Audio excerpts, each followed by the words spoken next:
نبی پاک کو نا اپنے دادا سے بڑا پیار ہے، بڑا دادا سے، والد سے تو ہوتا ہی ہے، ماں سے تو ہوتا ہی، حضور کو اپنے دادا سے۔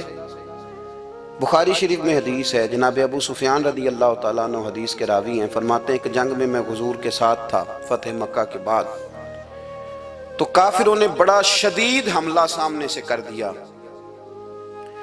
فرماتے ہیں جب انہوں نے شدید حملہ کیا تو مسلمان تھوڑے پیچھے ہٹے، ارادہ یہ تھا کہ نئی منصوبہ بندی کے ساتھ آگے بڑھیں گے۔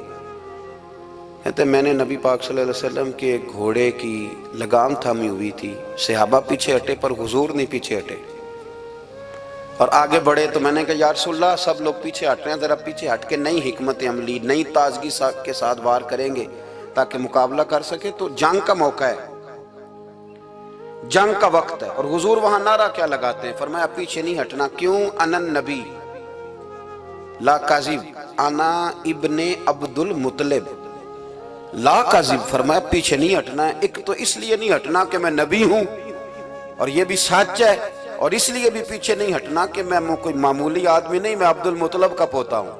نبی پاک صلی اللہ علیہ وسلم کو بڑا پیار ہے، انا ابن عبد المطلب، اور میں کوئی معمولی آدمی نہیں، میں عبد المطلب کا پوتا ہوں۔ یہ جنگوں میں حضور اعلان کرتے۔ اب دوسری کتاب دیکھی الوفا شریف میں اور شفا شریف میں حدیث ہے، حضرت عمر فاروق راوی ہیں، فرماتے میں کھڑا تھا، یہودیوں کا ایک بہت بڑا عالم ہے، زید بن دسنہ اس کا نام ہے، حضرت بلال حبشی رضی اللہ تعالیٰ عنہ فرماتے ہیں کہ جب کہیں ضرورت پڑتی تھی تو ہم لوگوں سے قرضہ لیتے تھے۔ وہ ایک دن مجھے کہنے لگا مجھ سے قرضہ لے لیا کرو، میرے پاس پیسے پڑے ہوتے ہیں۔ میں نے اس سے قرضہ لے لیا نبی پاک صلی اللہ علیہ وسلم کے مہمانوں کے لیے، کیونکہ میری ذمہ داری تھی مہمانوں کی دیکھ بھال۔ آپ فرماتے ہیں کہ ابھی اس کے حضرت عمر فرماتے ہیں کہ وعدے میں 3 دن باقی تھے، میں حضور کے ساتھ تھا، وہ عالم تھا یہودیوں کا، تورات جانتا تھا، تو چوک میں اس نے کھڑا کر لیا اور کھڑا کر کے کہنے لگا نبی کریم صلی اللہ علیہ وسلم سے کہ میرے پیسے دیں۔ تو حضور صلی اللہ علیہ وسلم نے فرمایا کہ ابھی تو 3 دن باقی ہیں وعدے میں، انشاءاللہ وعدے پہ دے دیں گے۔ میں نے جو مضمون چھیڑا ہے وہ میں نے مکمل کرنا ہے، آپ میری بات پہ توجہ کرنا۔ میں کہہ چکا ہوں کہ حضور کو دادا سے بڑا ہی پیار ہے۔ اب وہ یہودیوں کا عالم کیا کہتا ہے نبی پاک کو، تانا کس طرح دیتا ہے، معاذ اللہ ثم معاذ اللہ، نقل کفر کفر نہ باشا۔ جب حضور نے کہا نا ابھی 3 دن باقی ہیں، تو کہنے لگا جی معاذ اللہ ثم معاذ اللہ، پھر معاذ اللہ، کروڑ دفعہ معاذ اللہ۔ کہنے لگا جی عبد المطلب کی اولاد کا طریقہ یہ ہے، پیسے لے لیتے ہیں پھر واپس نہیں کرتے، ہے نا اشتعال والی بات۔ یعنی ویسے ہی آپ کسی کو کہیں کہ تیرے دادے کی اولاد شاری کا طریقہ ہی وہ گرم ہو جائے گا، اور اگر یہ کہہ دیا جائے اس ذات کے بارے میں جس سے آپ پیار بھی عشق کی حد تک کرتے ہوں، تو اب تھپڑ تو بنتے ہیں نا 4، اب ڈنڈا تو بنتا ہے نا۔ لیکن میرے نبی پاک اشتعال میں نہیں آتے تھے، مزاج نہیں تھا رسول کریم کا۔ نبی کریم صلی اللہ تعالیٰ علیہ وسلم اتنی بڑی بات کر دی کہ حضرت عمر کہتے ہیں میں نے یوں کر کے تلوار پہ ہاتھ رکھا، نکال لی نیام سے باہر، گردن اڑاؤں گا اس گستاخ کی۔ رسول کریم نے فرمایا عمر یہ تو کیا کر رہا ہے، تیرے تو ذمہ یہ تھا کہ تو اسے نرمی کا کہتا اور مجھے پیسے دینے کا کہتا، اب اس طرح کر، اسے فلاں جگہ لے جا، وہاں کھجوریں پڑی ہیں تول کے دے دے، چل 2 کلو زیادہ بھی دے دینا۔ حضرت عمر فاروق رضی اللہ تعالیٰ عنہ کہتے ہیں میں نے کہا حضور زیادہ کس بات کی، میں تو پوری بھی ذرا ناپ تول کے دوں گا، اور احتیاط سے، کس بات کی زیادہ، اس نالائق کو زیادہ دوں؟ تو حضور فرمانے لگے زیادہ اس لیے دینی ہے کہ تو نے اسے ڈانٹا ہے، تو نے تلوار دکھائی ہے، اب 2-3 کلو زیادہ دینی۔ حضرت عمر کہتے ہیں میں لے گیا اور میں نے 2-3 کلو کھجوریں زیادہ دی، پر وہ میرے اندر جو اس کے بارے میں کوفت تھی وہ جاتی نہیں تھی، میرا دل کرتا تھا کاٹ ڈالوں اسے، اور جب میں نے دے لی نا تو میرے قریب آیا، میرے گھٹنے پہ ہاتھ رکھا۔ آنسو بڑے قیمتی ہوتے ہیں، ایک کبھی نکلتے ہیں۔ کہتے ہیں جب میرے گھٹنے پہ اس نے ہاتھ رکھا تو وہ یہودیوں کا عالم رو پڑا، کہنے لگا عمر تیرا کیا خیال ہے کہ میں بلا وجہ یہ میں نے بات کر دی؟ کہا نہیں، تو روتا کیوں ہے، پہلے بے ادبی کرتا ہے اب روتا ہے۔ تو کہنے لگا عمر میں کوئی معمولی آدمی نہیں، میں پڑھا لکھا بندہ ہوں، معمولی ہوتا تو جلدی مان جاتا، میں تورات کا، انجیل کا، زبور کا عالم ہوں، میں نے آخری نبی کی ساری صفتیں اپنی کتابوں میں پڑھی ہیں، میں نے ساری باتیں چھپ چھپ کے نبی پاک میں دیکھ لی تھی، ایک بات میں نے حضور کی آزمانی تھی ابھی، وہ یہ تھا کہ نبی پاک کے سامنے جتنی بھی جہالت کرو گے نا، اللہ کے رسول کا حلم اس پر غالب آ جائے گا، حضور کا صبر اس پر غالب آئے گا۔ میں نے نا آج وہ آزمانا تھا، اور میں نے نا سازش کر کے بلال کو پیسے دیے تھے، اور میں نے سازش کر کے 3 دن پہلے مانگے تھے، پر عمر تجھے مبارک ہو، میں نے تو آزما کے مانا ہے، تو بغیر آزمائے محمد عربی کا غلام بن گیا ہے، اب لے جا، مجھے معافی بھی دلا، اور نبی پاک صلی اللہ علیہ وسلم کی غلامی بھی میرے لیے، اس سند پہ بھی تو میرے ساتھ شامل ہو۔ زندگی میں اشتعال نہ اپنے آپ کو آنے دے۔ لوگ دنیا میں باتیں کرنے آئے ہیں، اور باتیں کرنے والے رہ جایا کرتے ہیں، باتیں کرنے والے، میری بات کی سمجھ آ رہی ہے، اور کام کرنے والے وہ کر جاتے ہیں۔ اگر آپ باتوں پہ آپ وقت گزاریں گے تو رہ گئے۔ اشتعال، وکیلوں کو بھی یہاں اشتعال آتا ہے، یہاں ڈاکٹروں کو بھی اشتعال آتا ہے، یہاں فلانے کو بھی اشتعال آتا ہے، یہاں بھئی آپ کس چکر میں پڑ گئے؟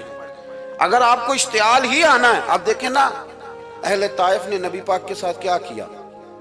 تاریخ میں نا کچھ الفاظ ایسے ہیں جو پڑھے نہیں جاتے۔ جب انہوں نے کہا کہ معاذ اللہ، آپ نبی ہیں جو دروازہ دروازہ گھوم رہے ہیں، آپ نبی ہیں جن کے ساتھ لشکر ہی کوئی نہیں، پیسے ہی کوئی نہیں، آپ ہیں، اتنے سخت جملے، پھر پتھر بھی مارے۔ اشتعال تو 1.5 منٹ میں آ جاتا ہے بندے کو، اور ہمارے ہاں تو رہ بھی صرف اشتعال ہی ہے، صرف اشتعال ہی ہے، جس کو دیکھو اسے اشتعال ہے، ادھر بھی لڑائی، ادھر بھی دنگا، ادھر بھی فساد۔ بھئی آپ چھوڑیں۔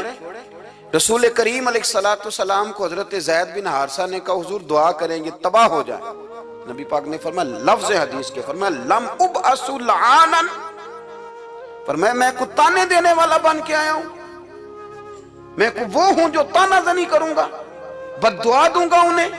فرمایا انما بعثت ہادیا و رحمہ، فرمایا میں تو رحمت بن کے آیا ہوں اور لوگوں کو ہدایت کا راستہ دکھانے کے لیے آیا ہوں۔ زندگی میں کبھی بھی اشتعال۔ ایک بات اور کرنی ہے آپ سے، اس پر بھی آپ نے خاص توجہ کرنی ہے، جو ہمارے لیے سرکار کی محتاجی میں سے خیرات ہم نے لینی ہے، وہ یہ ہے کہ نبی پاک صلی اللہ علیہ وسلم کو نا قرآن مجید نے حریص کہا۔ اللہ اکبر۔ یہاں شاید آپ مجھے کہہ دیں تو میں ناراض ہو جاؤں، لیکن قرآن نے کہا حریص علیکم بالمؤمنین رؤوف الرحیم۔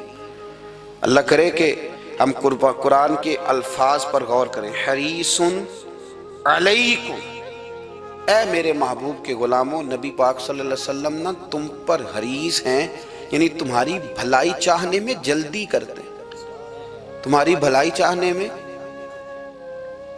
یہ ایسے الفاظ ہیں کہ اس سے بڑھ کر میں ان کا معنی نہیں کر سکتا، اگرچہ علماء تفسیر نے حریص علیکم کے کئی معنی بیان فرمایا محبوب کو جلدی ہے۔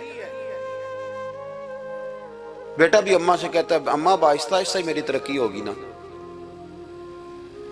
اب مرید بھی پیر صاحب سے کہتا ہے حضرت صاحب ہوں میں شروع کرتے لئیے سویرے اٹھتے پہنا تے اے میں ہولی ہولی کر کے داڑھی، مجھے تو خیر بہت سارے کہتے ہیں، اس لیے ایک میرے سنگی ہیں اللہ تعالیٰ انہیں جزائے خیر دے، وہ جنوبی پنجاب سے ہیں تو وہ سرائکی ہیں۔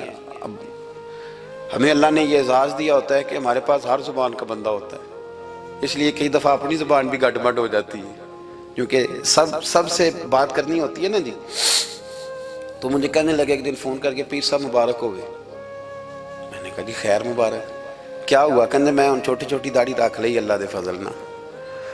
میں کہا چلو میں تیری مبارک قبول کیتی تو مہربانی کریے انہوں کھاد شاد باندھا رہی تاکہ تھوڑی بڑی بھی ہو ہی جائے کہ مبارک ہوئے۔ میں چھوٹی چھوٹی، میں کہا چلو اللہ کریم خیر کرے گا بڑی بھی ہو جائے، حالانکہ داڑھی کا کوئی وزن ہی نہیں ہوتا، کیوں ہوتا ہے نہ چھوٹی کا نہ بڑی کا، اللہ سمجھنے کی توفیق عطا فرمائے۔ باہر کا جو بات عرض کرنی ہے اس کی طرف آتا ہوں آپ حضرات سے۔ حریص علیکم، بھئی ہر بندہ کہتا ہے میں آہستہ آہستہ چلوں گا، لیکن نبی پاک صلی اللہ تعالیٰ علیہ وسلم نے شوق رکھتے میری امت کو جلدی سے خیر ملے، جلدی سے۔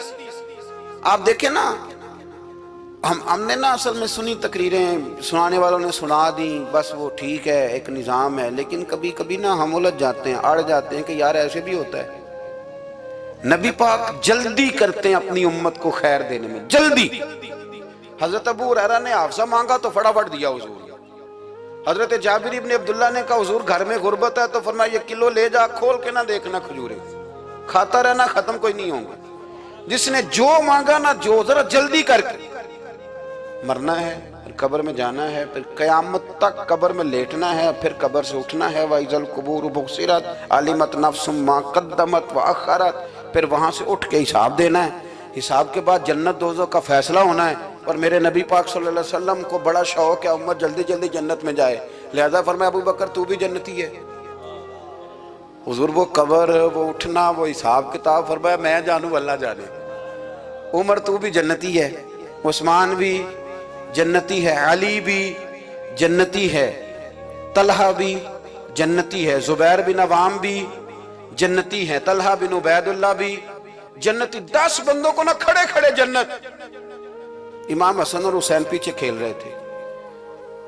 رہے تھے تو پوچھ لیا کسی نے حضور یہ 10 تو جنتی ہیں، تو فرمایا جو پیچھے ہیں، تو کہا سید الشباب اہل الجنہ، یہ جنتی ہیں اور یہ جنتیوں کے سردار ہیں۔